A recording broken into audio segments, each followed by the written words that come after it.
पुढची बातमी बघूयात। मतांची चोरी झाली असा आरोप करून लोकसभेचे विरोधी पक्षनेते राहुल गांधी यांनी निवडणूक आयोगाला चांगलं धारेवरती धरलेलं होतं आणि असं असताना आता शरद पवार यांनी सुद्धा एक नवीन बॉम्ब टाकलेला आहे।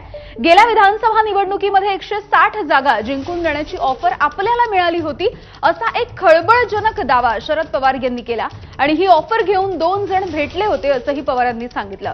पण ते दोघे नेमके कोण याचा उलगडा मात्र पवारांनी केलेला नाहीये।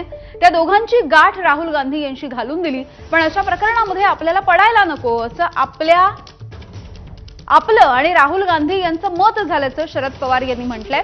राहुल गांधी हे निवडणूक आयोगावरती टीका करत असताना आपण बघतोय की शरद पवार यांनी एका पद्धतीने असं वक्तव्य करून या सगळ्याला बळकटी दिलेली आहे।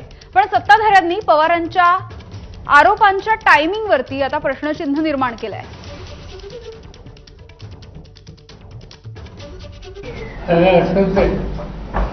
विधानसभेच्या निवडणुका जाहीर झाल्या त्याच्या आधी दिल्लीमध्ये मला काही लोक भेटायला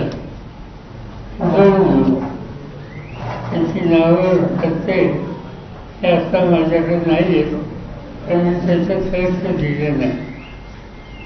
आणि त्यांनी मला सांगितलं की महाराष्ट्रामध्ये 288 विधानसभेच्या जागा आहेत आणि जवळला 160 जागा निवडून येण्याची गॅरंटी दिली।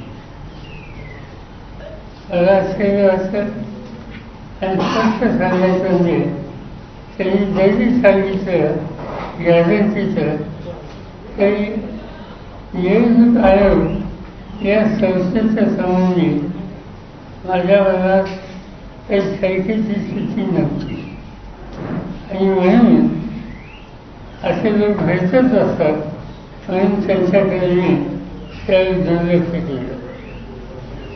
इलेक्शन कमिशन एक मिनिट लेट हिम फिनिश। ते झाल्याच्या नंतर त्या लोकांची आणि राहुल गांधी यांची निर्णय घालून दिली।